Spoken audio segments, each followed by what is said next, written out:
Бүгүн акчаны туура башкаруу боюнча сүйлөшөбүз. Жана ошондой эле проработкалар жасайбыз. Анткени ден соолук боюнча көп жазылган бул эфирде.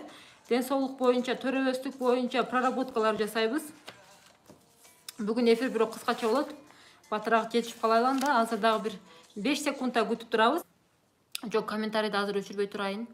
Ошол боюнча кимин кайсыл жери ооруп атат? Бүгүн түз эфирге эмнегедир азыраак киришиптир.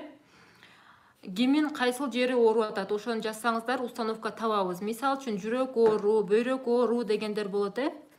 Эми ошол установканы табыш керек да, проработка түзүш керек. Проработка түзгөндөн кийин анан женский жактан дейт, жакшы болуп кетет. Миома, миома. Бөйрөк, белим дейт, белим, зоб.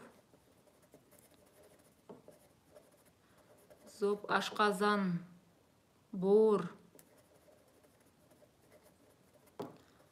Боор. Суставтар, бутум ооруйт дейт. Женский жак, тамак.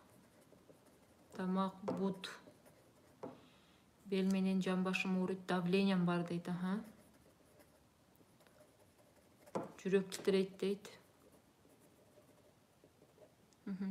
Папиллома бар, зоб бар, остеопороз бар. Женский жактан грыжа бар. Вот, кыздар.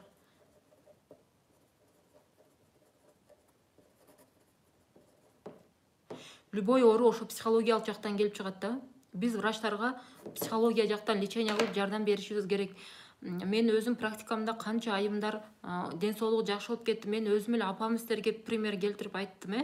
Апам жакшы болуп кеткен. Ага чейин да апам бир мисал келтирсем, мындан бир нече жыл мурда, мен студентка болуп жүргөн учурда, мындан 10 жыл мурда апам көкүрөгүндө жидкость пайда болуп, киста бар деген, фиброзная, кистозная мастопатия деген, ана жидкосттар бир нерсе чыгат эле, коркутуп бир жаман нерселер чыгат эле да.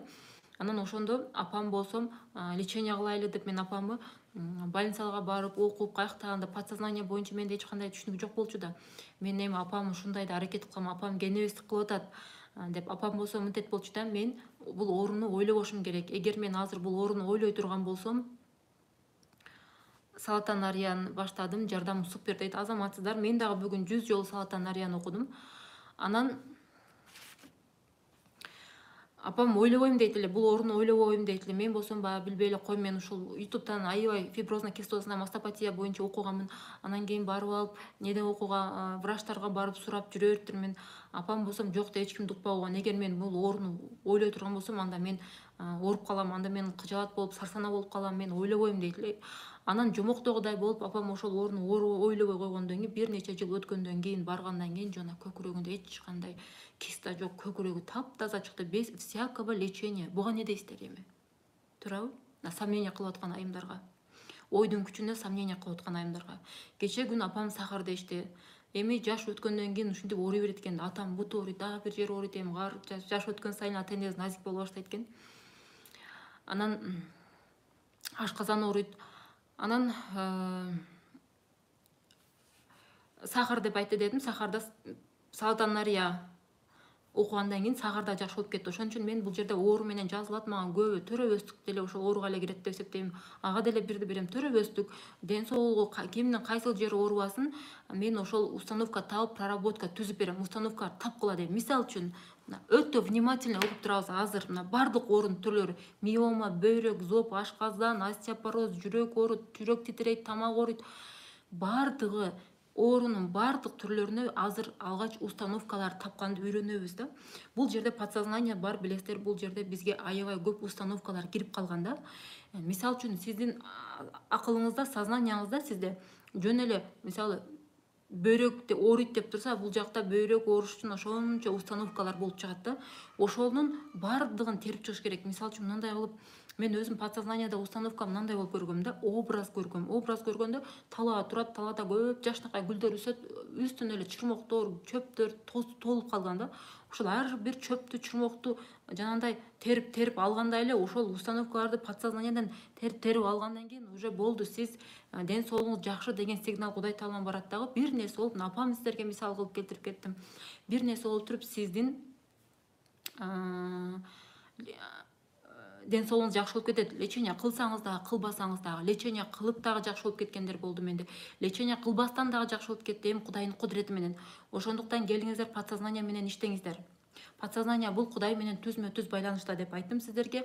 Подсознаниеде эмне болсо биздин жашообузда ошол нерсе болот. Вообще эле, мисалы үчүн ден соолукка эле эмес, любой сферага, акча, финансы, отношения, кайсы гана жашооңуздун сферасы болбосун, ушул 3 суроону берип туруп установкалар табасыз дагы ошол проработка түзгөндү үйрөнүп алыңыздар. Мен мына мастер кит аябай кымбат турат деп айтты. Ага, анан кийин да бир эки тренингтерге да катышкан, мастер кит эмес, проработка үйрөнөт деп. Анан кийин эмнеге кызыгып кеттим, мастер китке кызыгып кеттим. Мастер китти алсам эле прям сонун болуп кете тургандай сезилип эле мастер китти карасам, ал жакта татаалдаштырылып бериптир еще. Аны окуп, ошончо убакыт кетирип, мастер кит изилдеп атып, ушул эле экен да. Жөнөкөйлөтүп, азыр мен только ушундай кылып эле проработка түзөм. Мен сиздерге айтып аткандай кылып эле. Ошончо мастер киттин 23 проработкасын 70 миңге алыштын деле сиздерге кереги жок. Ушул жөнөкөй. И то мастер китте мен ошоп сиздерге түшүндүрүп бербейт.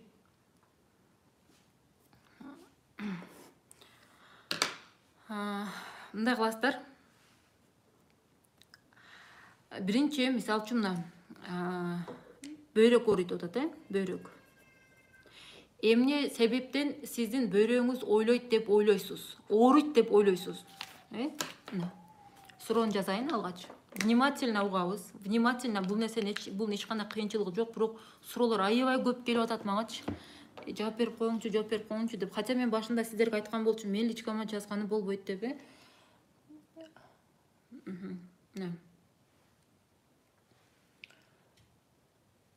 Биринчи суроо.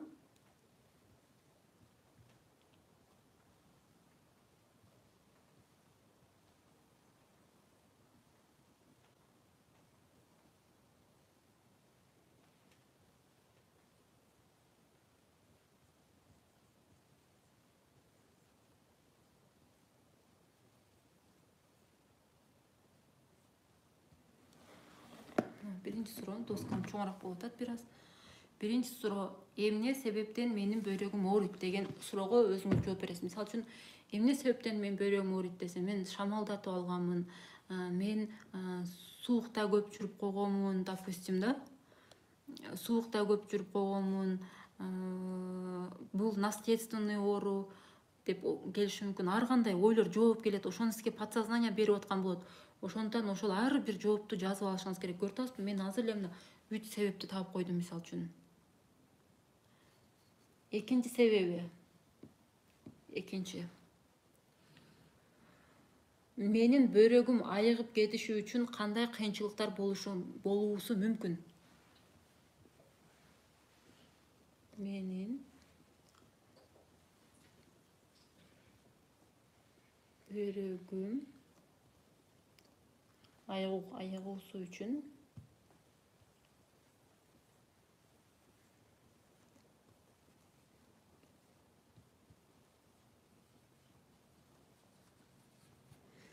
кандай кыйынчылыктар болушу мүмкүн?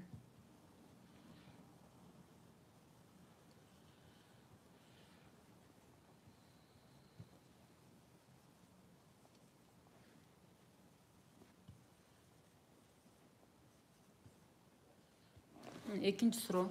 Кандай сиздерге көрүнүп атабы, көрүнбөй атабы билбей турам. Вот. Үчүнчү суроо. Внимательно угабыз. Жашообуздун бардык сферасына ушул 3 суроону берип, өзүбүзгө жооп таап, проработка жасап, өзгөртөбүз. Анан сиздин жашооңуз өзгөрөт. Тез өзгөрөт, бат өзгөрөт, оңой өзгөрөт, жолдуу болуп баштайсыз. Жашооңузга сиз каалаган максатыңыз жеңил келип баштайт. Сиз проработка жасагандан кийин, даже бизде ушундай ситуациялар болгон, проработканы жасап туруп, жөн эле лечение кылбай туруп жакшы болуп кеткендер болгон. Даже проработка жасабай эле просто мен ишендирип унутуп кое туруп, апам жакшы болуп кетти деп сиздерге айтып атам. Ошондуктан келиңиздер, мисалы сиз мына подсознаниеңызда ушул установка турса, менин бөйрөгүм ооруйт деген, сиз врачка барып лечение алып атасыз, а бул жерде установкаңыз кетпей турган болсо, сиздин бөйрөгүңүз ооруй берет да. Төрөбөгөн айымдар, мисалы үчүн, төрөбөгөндөр дагы ушул суроону берет да. Төрөбөгөндөр канча айымдар врачка барса таза чыгып атат. Төрөбөздүк менен азыр канча айымдар кыйналып атат. Анткени вот ошол подсознаниедагы эле мына установкалары да төрөш кыйын деген ошолорду алар боюнча дагы отдельно түзөбүз. Үчүнчү, эгер бөйрөгүм айыкса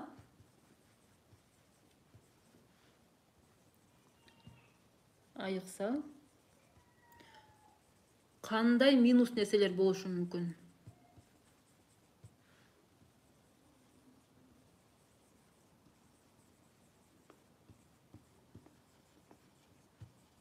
Мисал үчүн, мен өзүм бир секретим айтсам, менин негедир кичинекейимден ушу почкасы ооруйт дей берет болчу да. Почкасы ооруйт. Анан почкасы ооруганын, мен почкам эгер айыгып кетсе кандай минус нерсе болушу мүмкүн дегенде, мен болсом апаман көбүрөөк мээрим күтөт экенмин дагы. Анан мен ушу бөйрөгүм ооруганы үчүн апам менин акасы көбүрөөк көзүм карайт экен. Көрүп атасыздарбы? Ушундай жооптор чыгат да. Мисалы үчүн, менин бөйрөгүм, мен бала кезимде, конечно, азыр акылың менен эч качан антип ойлобойсуң. Бала кезиңде эгер менин бөйрөгүм айыкса кандай минус нерсе болуп кетиши мүмкүн? Мисалы, сиздин балдарыбыз көбүнчө ошо да, бизден внимание, бизден мээрим күтүп, внимание жетпей калганда, балдарыбыз көп болуп, внимание жетпей калганда, анан балдарыбыз оорудум деп баштайт. Анан сен оорусаң, айыксаң кандай минус нерселер болушу мүмкүн дегенде, ушундай минус нерселер болушу мүмкүн. Вообще, эгерде минус нерсе болушу мүмкүн эмес десеңиз, анда жооп жазбай эле коесуз. Көрдүңүзбү? Ким түшүндү? Ким түшүнгөн болсо бирди басып койсоңуздар. Убакытты кетирбейли. Эгерде ким түшүнгөн болсо плюсту басып койсоңуздар, мына. Эми жооп табабыз да. Жооп табабыз. Мына жерде почкам ооруйт деген айым, жазып койдум. По-любому көрүнбөйт экен окшойт бул доскада, по-моему,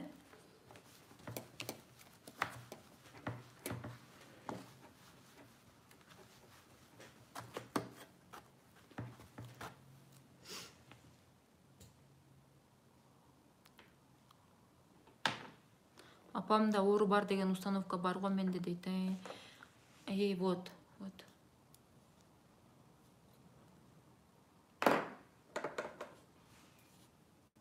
Түшүндүңүздөр, главный установка тапканды үйрөнүңүздөр. Эми ошол тапкан установканы эми ошого проработка түзгөндү үйрөнөбүз. Мисал үчүн, менин почкам эмне себептен ооруйт деп ойлоп шамалдатып алгам деп.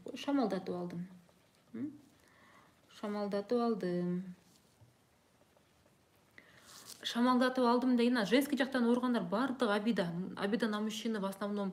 Могул женский жактан ооруган айымдар бардыгы таарынычты кетириш керек, өзгөчө эркекке болгон таарыныч. Анткени менде ошол маткасын алдыргандар болгон, күйөөсү менен өмүр бою таарынып, күйөөсү менен түшүнбөстүк менен жашап, катуу таарыныч болгон үчүн маткасын да алдырып коюшкан да.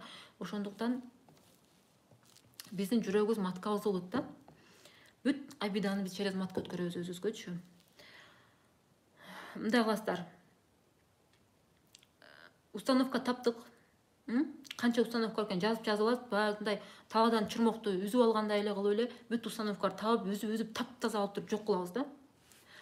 Анан проработка менен түзөбүз.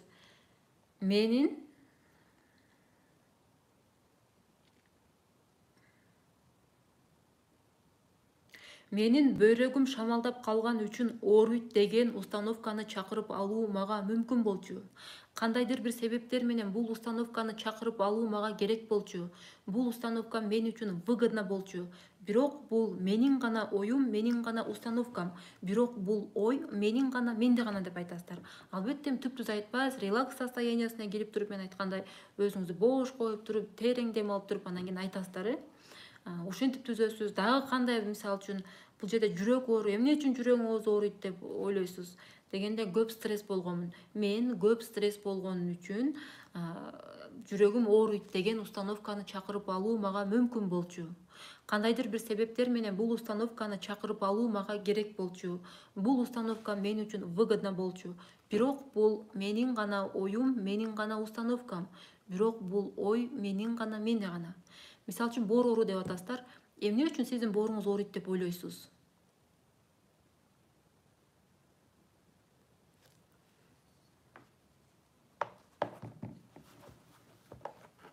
Менин сабагымда көп сахардын айыккандар болду. Көп, эң күчтүү результат силерге дайым айтып келем. Рак 4 степень айыккан. Ушул проработка жасап атып, ушинтип эле установкалар тапканбыз, ошончо ошол проработка жасаганбыз, плюс саатанария окуганбыз. кан аркылуу жуктургам дейт.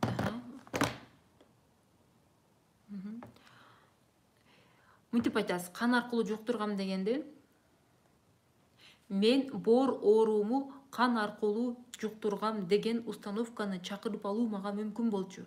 Кандайдыр бир себептер менен бул установканы чакырып алуу мага керек болчу. Бул установка мен үчүн выгодно болчу.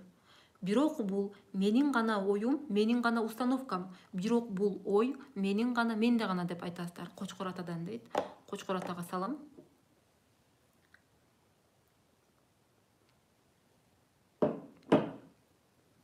Апаңыздан кайсыл жериңиз ооруңуз өткөн сизге? Ошону жазып койсоңуз.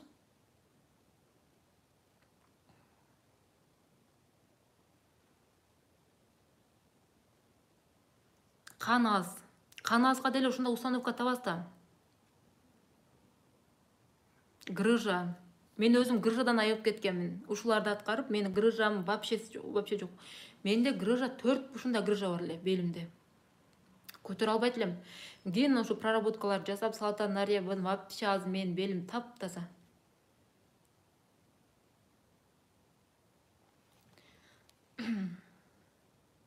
Зобко деле. Эмне үчүн мен аз зоб болуп ооруп атам деп ойлойсуз? Зобтон айыгыш үчүн кандай кыйынчылыктар болушу мүмкүн? Зобтон айыксаңыз кандай минус нерселер болушу мүмкүн? Ак канга кандай проработка айтылат дейт. Вот. Ак кан болсоңуз, давайте ак кан экен. Серьезный оорулар бар экен бул жерде.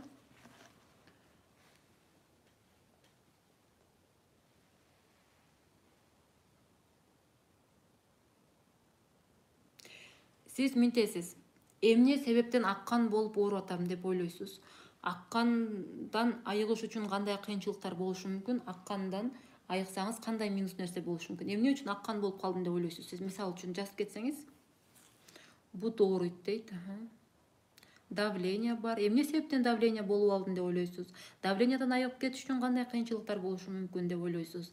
Давлениядан айыксаңыз кандай минус нерсе болушу мүмкүн деп ойлойсуз?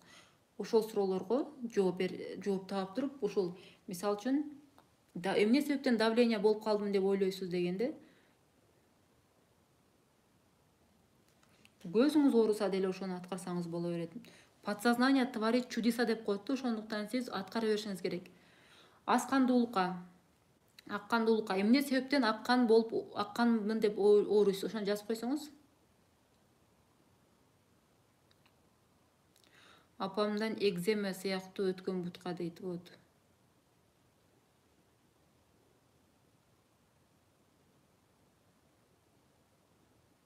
Мына баардыгыңыздар ооруйт экенсиздер. Өзү негизи оорубаган адамдын өзү жок, баардыгыбыз эле ооруйбуз. Хронический айкыз тартсан, Аллахым алыс кылсын, калган ооруларды баардыгында эле оору бар. Бирөөсүн бөйрөгү ооруйт, бирөөсүн жүрөгү ооруйт, бирөөсүн зрениясы плюс, бирөөсүн зрениясы минус. Бул эте норма. Дени сак таптаза айым адам болбосо керек эч качан. Психолог болуп туруп, менде эле ооруган жерлерим болушу мүмкүн. Мисалы, Кудайга шүгүр, азыр мен ич жерим оорубайт, бирок барып туруп мени текшерсе ошончо чыкса керек менде. Барып бутман башка жерин текшере турган болсо туурабы? Баардык эле адамда ооруйт. Оорубаган адамдын өзү жок. Эми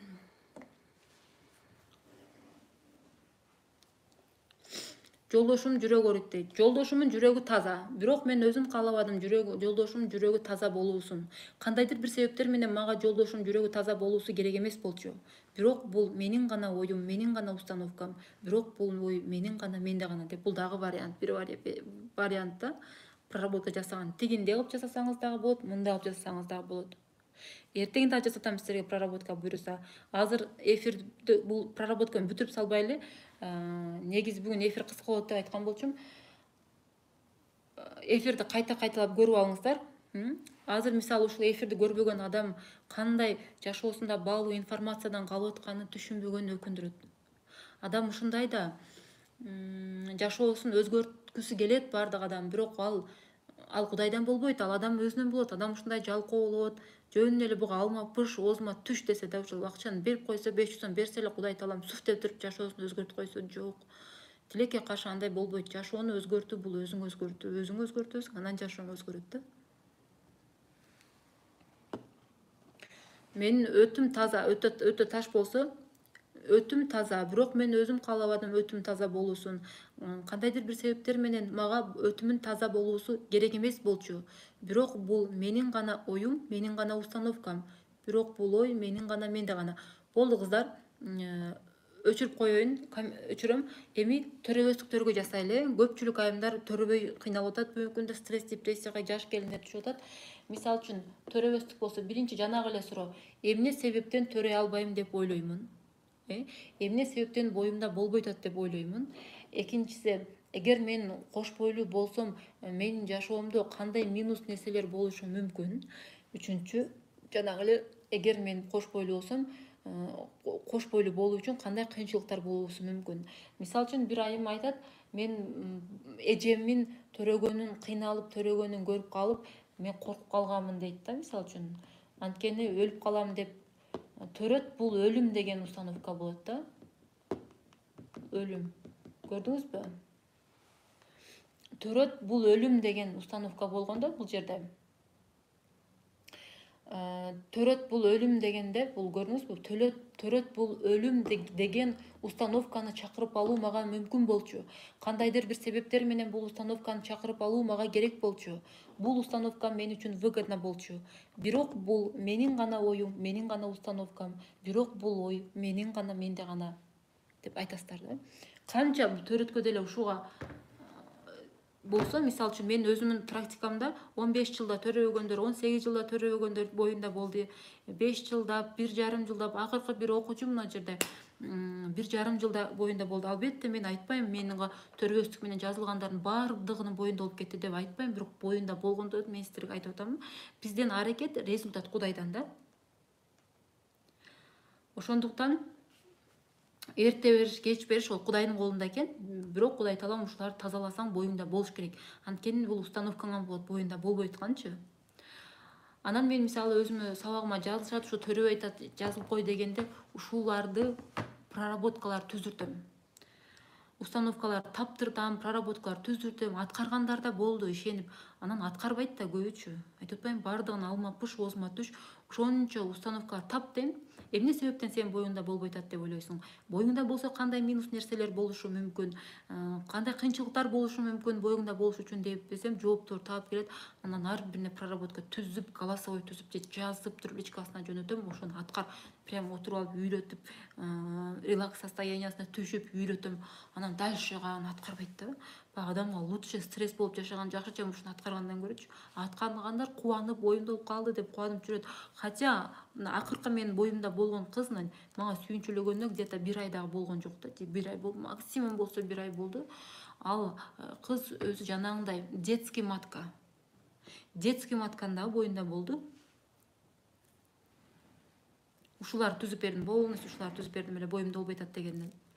Анан эле кубанычтуу кабар менен көп күтүрбөй эле бөлүштү. Анан мен дагы ушул боюнда болбогондорго эмнени беремин? Установкалар таап баардыгын кетир, что бир дагы подсознанияда установка калбасын. Анан кийин тегине түшөбүз. Бакыт дубасын окутам, тегине тазала. Анткени ошол сени жакта дагы төрөбөстүк менен кыйналып аткандар болсо, ошол программа системага түшүп калып сага келиши мүмкүн. Өзүңдүн родуң изилде төрөбөгөн айымдар болгон эмеспи? Ошону тазалатам, анан кийин салатанарияны берем. Болду, ошо үчөө эле салатанарияны окуйт. Рактан айыгып кеткендерге дагы, төрөбөй жүргөн төрөгөндөргө дагы баардыгына 5000 ушуну берем. Азыр ошону сиздерге мына акысызында 500 сом сабакта айтып атам. Эгер мага 5000 сомго жазылсаңыз дагы ушуну айтам, эгер ооруп жазылсаңыз же ушу текст түзүп берем. Дальше аткарыш бул сизден. Салатанарияны окуйсузбу, окубайсызбы, бул сизден. Проработка жасайсызбы, жасабайсызбы, бул дагы сиздин колуңузда. Тилекке каршы бул менин колумда эмес экен да.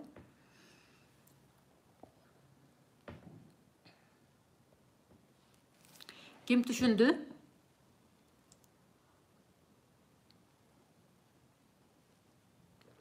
9 жылдан бери төрөй албай атам. Төрөйсүз сиз?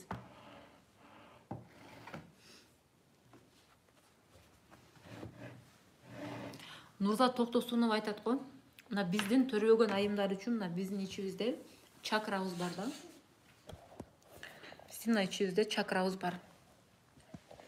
Ошол чакраны эле мындай мисалы ичибиз түйүлүп калса, по часовой стрелке ичибизди массаж жасайбыз го. Например, мындай кылып эле массаж жасайбыз да, мындай почасовой стрелка. Күнүгө ошондой почасовой стрелка массаж жасап койсоңуз дагы болот. Ошол жакта чакраңыз ачылат. Биздин именно эң жакшы күчтүү чакрабыз ушул жакта. Биз анткени бул жерде биз түйүлдүктө бала көтөрөбүз.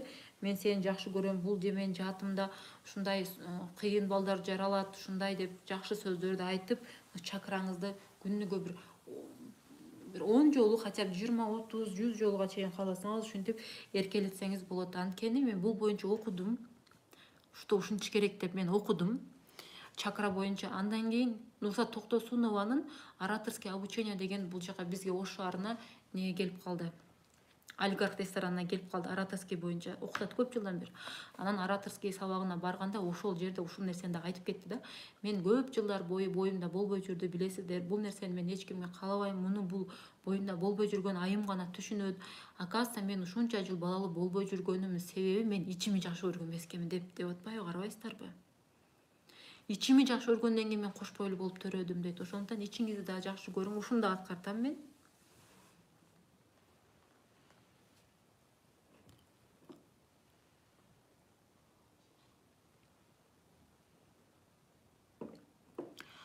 Төрөбөй жүргөн айымга ссылканы жөнөтсөм болобу дейт. Макул, жөнөтүңүз. Алла тааланын ыраазычылыгы үчүн ушул орозон күнү уруксат берейин. А так өздөрү деле төлөп көрсө болот. Мисалы үчүн ушул сабагым отдельно мен 100 сомдон сатам. Мен эки колуму өзүмө тыгып алган жокмун. Кымбат бербейм, билесиздер, арзан эле берем. Өздөрү акча төлөп катышса андан жакшы да.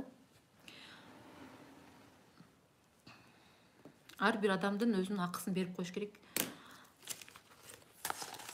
Бирок орозон күндө жөнөтө бериңиздер.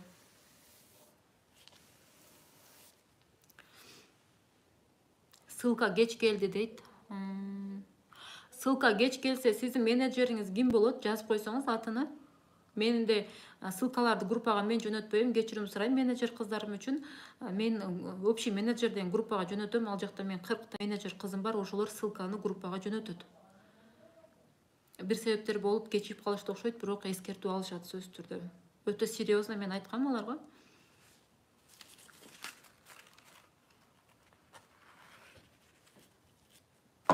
Жөнөтүңүз, жеңеңизге жөнөтүңүздөр. Эми баардыгына жөнөтпөгүлө, бирокчу кыздар орозон күндө чоң күнөөгө батып калбаңыздар. Вообще мен бир дагы сабагым жөнөтпөңүздөр негизи. Ушу 2 айымга гана уруксат берейин, ата жөнөтпөңүздөр. Анткени эртең эле бир учур келет, ушул нерсе үчүн катуу жооп берип калган учур келет да, ошондуктан кыска ойлонбостой арканды узун таштап жөнөтпөңүздөр. Мага эч нерсе деле болбойт, мисалы үчүн. Ладно, эми конечно мага неприятно жөнөтүп атканыңыз, но сизге андан хуже болуп калат да, тилекке каршы кийинчерээк.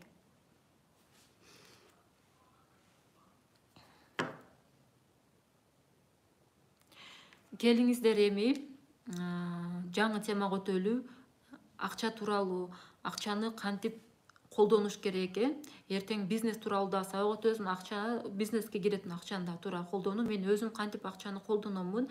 Мен бул боюнча көптөгөн сабактарга катышканмын. Ошол жоктон мындай кыска нуска кылып сиздерге жеткирип беришке азыр аракет кыламын. Эми акча темасына келсек.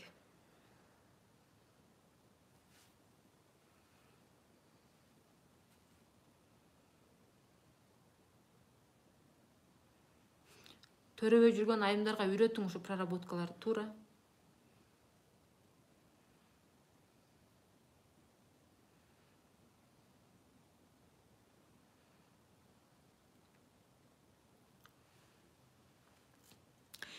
Эми мындай саморазвитие боюнча тренингге катышкан айымдар сразу аткарат. Анан катышпай жүргөндөр болсо, окубай жүргөндөр болсо дагы ширктеп баштайт, дагы бул башка динге кирип кетиптир деп түшүнбөгөндөр болушу мүмкүн. Сөз аркаңан туура эмес сөз сүйлөшүшү мүмкүн.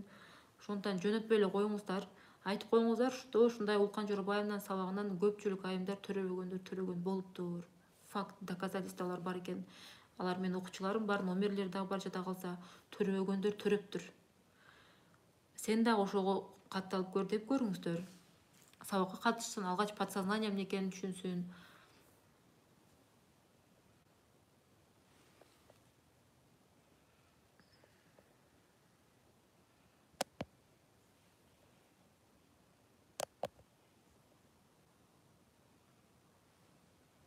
Рахмат, Аллахым ыраазы болсун. Азыр эми акча темасына келдик буюрса. Акча темасы боюнча сүйлөшөбүз.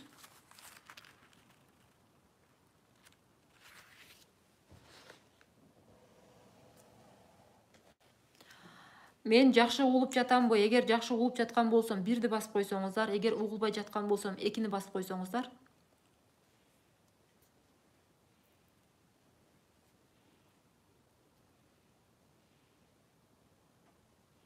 Бир 4 жолу бирди басып атышат, 100 басып атат. Демек, угулбай жатат деген айым өзүңүздүн телефонуңузду карашыңыз керек. Сиздин телефонуңуздан болушу мүмкүн экен.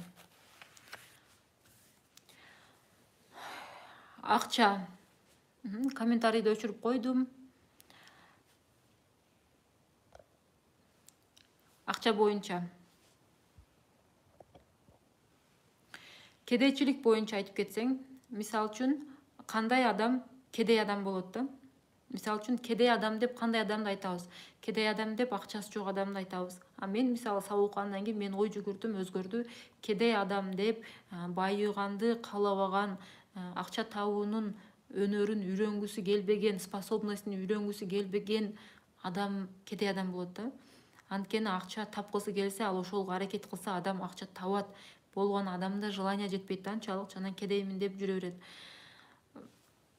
Мисал үчүн бул жерде биринчи навык, өнөр керек, акча табуучу өнөр керек. Любой эле бир мисалы мектеп программасын үйрөнгөндөй, университеттин программасын үйрөнгөндөй, кулинарияны үйрөнгөндөй эле сиз ушул сыяктуу эле сиз өзүңүздө акча тапкан өнөрдү өзүңүзгө ашырышыңыз керек да, калыптандырышыңыз керек. Ошондон кийин сиз акча таап баштайсыз. Болбосо сизге даяр акчаны алып келип берсе дагы сиз бир күн банкрот кылып коесуз. Эгер сиз финансовый грамотный болбосоңуз, эгер сиз акча табуучу сиздин өнөрүңүз болбосо да. Мисал үчүн бай адамдан миллионер, олигарх болгон экен. Мен кайсы бир китептен окугам, точно эсимде жок, бир китептен окугам. Анан ал бай караса бардык имуществосы, байлыгын күйгүзүп салышыптыр. Бар жогунан бир күн айрылып калыптыр. Ушундай триллионерби, ушундай өтө чоң бай адам экен, олигарх адам.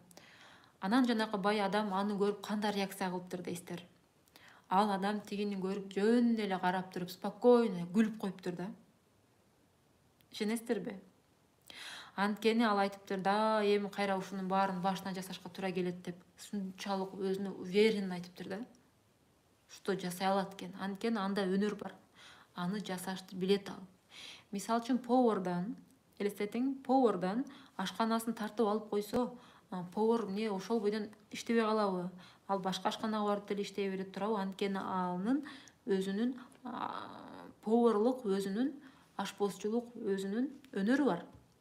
Дал ошондой эле акча табуучу өнөрү бар адамдан акчасын баарын алып койсоң да, ал баары акча табылат. Анткени бул жакта акча тапкан өнөр калыптанып калган да. Ошондуктан биз билим алып, акча тапкан өнөрдү өзүбүзгө калыптандырышыбыз керек. Брайан Трейси айтат: что такое деньги дегенде, деньги это поток энергии дейт да. Бизге Кудай таалам өдөдөн бизди энергия менен көрөт, билесиздер. Сиздерге айткам. Мисал үчүн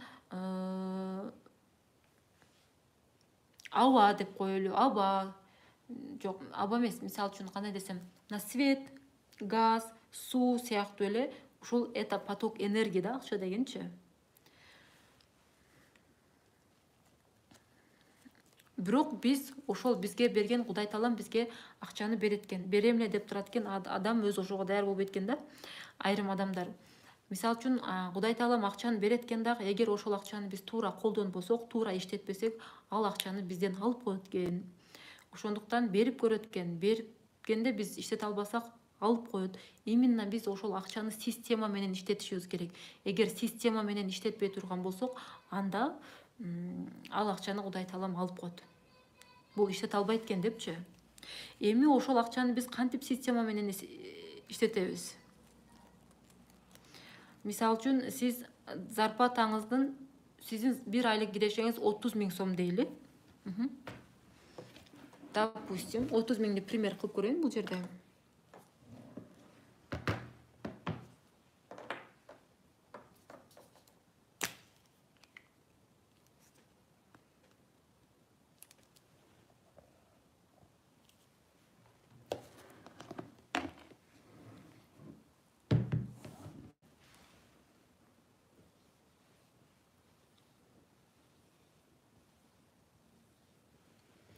ушуну система менен иштеткенди үйрөнөбүз. Анткени кедей адам акча келгенде акчаны башкарат экен, бөлүштүрөт экен, акча колго түшкөндө. А бай адам болсо акча колго түшкөнгө чейин акчаны башкарышты үйрөнөт экен. Анткени именно ошо система менен башкарганда гана акча көбөйөт. Допустим, сиз бүгүнкү күндө Кудай таалам сизге берип атат дейли. Берип акчага болгон жолуңуз ачылып калып, чоң айына 100 000, 200 000 доходторду айына таап атасыз. Анан бир күнү бац этип баягы акча жок болгондо адам эмне кылышты уже билбей калат. 200 000ден 15 000 сомго айлыкка кирип калыш бул адам үчүн өтө оор да. Ошон үчүн Максим Темченко айтат да, мен 200 000ден айына 200 000 рубльдан айына 15 000 сомго рубльга түшүп калганмын. Мен үчүн өтө оор болгон ошол ситуация депчи. Мен эмне кылышты билбей калгам, мен даяр эмес болуп калгам бул нерсеге. Мен тигиндей чара көрөйүн десем да бул бир нерсе болуп бац этип жанагы ишканам банкрот болуп кетти дагы, менде вообще доход жок болуп калды. Өзүм үстүмдө иштеп, изилденип, көптөгөн тренингтерге катышып, биз билген Брайан Трейсилер, Кийосаки, дүйнөнү дөңгөрөткөн тренерлер, ошол Тони Робинс сыяктуу ошол байлардын баардыгына барып анализдеп, эмне үчүн мен ушундай болуп калдым десе, ал акчаны ушундай система менен башкарышты билбейт экен. Акчаны ушул тапканын, мисалы 200 000 тапса, таптым деп коюп, ошону эртеңки күнүн запасын ойлобостон иштете берген. Ал нерсе Кудайга жаккан эмес, алып койгон да. Ошон үчүн мисалы үчүн менин деле тааныштарым бар, 20 000 зарплатага иштейт, 20 000 зарплата иштейт дагы баласын 6 000 сом частный садикке берет. Анан тапкан кийинип бирек кийим алат дагы, анан ушинтип эле жашап өмүр өтөт. Бул нерсе адамды кедейчиликке гана алып келет да. Биз именно ошо кичинекей акчадан туура иштетсек, анан ушул акча бизге чоң акчаны убакыт өтөөрү менен 100% бизге алып келип берет. Анын үчүн биз мындай схемага бөлөбүз. 4 схемага бөлүңүз. Эми бул схемага кошулууга кааласаңыз кошулсаңыз болот, каалабасаңыз кошулбасаңыз сиздин эркиңиз. Мен лично ушуну колдоном. Мен ушундан окуганмын. Максим Темченко дагы көп тренерлерден мен окуганмын. Анан ошону мен өзүм туура деп колдонгонмун. 30 000 зарплатаны алдыңыз, 50%, шуну эми 50% жашооңузга сарптайсыз. Коммунальный услуга төлөйсүз, үйгө продукт аласыз, дагы эмне кыласыз. Кандай гана услуга болбосун, мына ушу 50%-ны 30 000ден аласыз.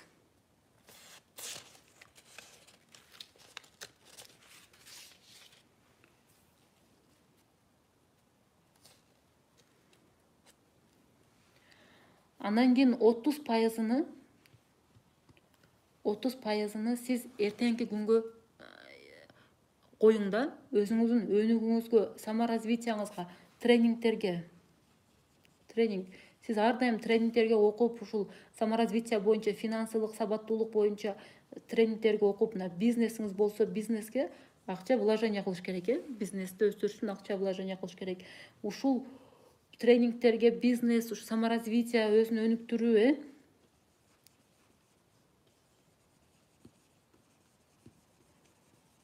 өзүнү өнүктүрүүгө сиз милдеттүү түрдө 30% доходуңузду чыгарып туруңуз.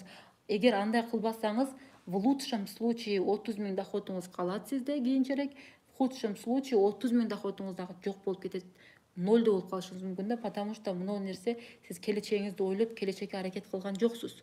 Ошондуктан баардык адамдар эле мисалы анда бир нерсе болуп Кудай таалам берип, акчага болгон потоктор ачылып калганда, ушул система менен иштебегени үчүн Максим Темченкого окшоп туруп банкротствого учурап калат. Анан, конечно, баардык эле Максим Темченкого окшоп кыйналып, катуу на 100% аракет кылып чыгып кетпейт да, канча адам сынып калат, Анан 10%-ын эмнеге иштетесиз? 10%-ны топтоп коесуз, келечекке топтойсуз. Мисалы, на черный день дагы дебең. Бул 10% эмнеге топтоп атканыңызды аны жашооңуз көргөзөт, келечек өзү көргөзөт. Просто сиз 10%-ын топтоп турушуңуз керек. 30 000ден 10%-ын топтоп турушуңуз керек да. Анан 2,5%-ын лично мен системам ушундай. Башкалар ар кандай кылат экен, мен лично ушуну колдоном. Зекет чыгарып турушубуз керек. Биз зекет чыгарбаганыбызда Кудай таалам сизге сөзсүз түрдө бир жерден чыгым кылып туруп чарп коет. Мен көп бул нерсени өзүм тааныштарымдан байкадым. Зекет чыгарбаганда бир себеп болуп банкротствого учурап кетет. Бир себеп болуп крупный чыгымдарга чыгып кетет. Анан мына 10% болсом топтоп койгондо бул сиздин подсознанияңызга установка берет. Менде сознание, подсознанияңызга менде акча бар, акча бар, акча бар, акча бар деген сигналды берет.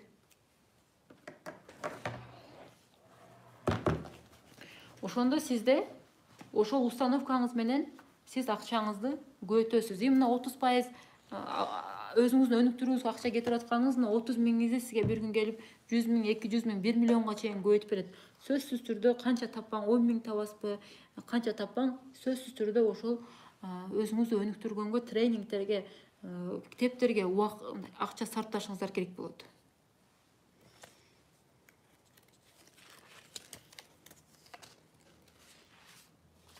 Мисалы үчүн 50% деп айттым силерге. 50% өзүңүн керектелүүчү расходторуңа иштет деп айттым. Ошондо мисалы үчүн сиз мынтип жазып алың да, бөлүп алсаңыз болот. Тамак ашка канча расход кыласыз бир айда. Анткени сиз ушу кичинекей сумманы башкарсаңыз, анан чоң сумманы башкарасыз да, сама собой ал өз доходуңуз көбөйө берет. Сиздин акча табуу жөндөмүңүз өскөн сайын, акча табуу жөндөмүңүз билим аркылуу гана өсөт деп айттым сиздерге. Тамак аш, кийим кече, ушинтип список түзүп алыш керек да. Акча келгенге чейин транспорт,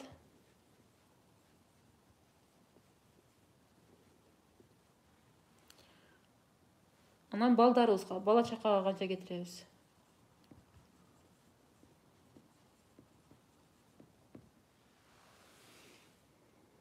Мисалы үчүн, допустим, тамак ашка сиз 40% кетирем дейсиз. Кийим кечеге 10%. Албетте ар ким өзүнүн калыбысына жараша. Бул жака транспортко дагы 10%, бала чакага дагы 10%. Ошондо чыкканда могул жердеги тамак ашка деп 30 миң доходтуку 8680 сом болот. Бул жери болсо 2170тен чыгат. Ушинтип бөлүшүп алышыңыз керек. Анан эң кызыгы бул жерде суроо болот да, мен мисалы 2170 сомго кийим кече бир айга деп коюпсуң, мен бир айга 2700 эмне келет азыр? 2700ге бир жемпир эле келет. Кантип мен бир жемпир менен жүрөм десе, бул жолун тапса болот, баары жогун эконом кылса болот. Сайдмурат Давлатов сабагында окугам. Телефондогу бирдиктен бери, гигабайттардан бери баардыгын эконом кылыш керек экен да, казачы. Адам өзүнүн мүмкүнчүлүгүнөн жогору нерселерди албаш керек экен. Сиздин мүмкүнчүлүгүңүз ушул эле экен мына. 30 миң зарплата тапкан адамдыкычы. Мисалы үчүн Максим Темченко айтат, мен 15 миң рубль зарплата алганда 15 миң рубль зарплатамы ошонун 10%-ын алып калып элем дагы 1,5 миң рубльди долларга алмаштырып банкка барып топтойт элем.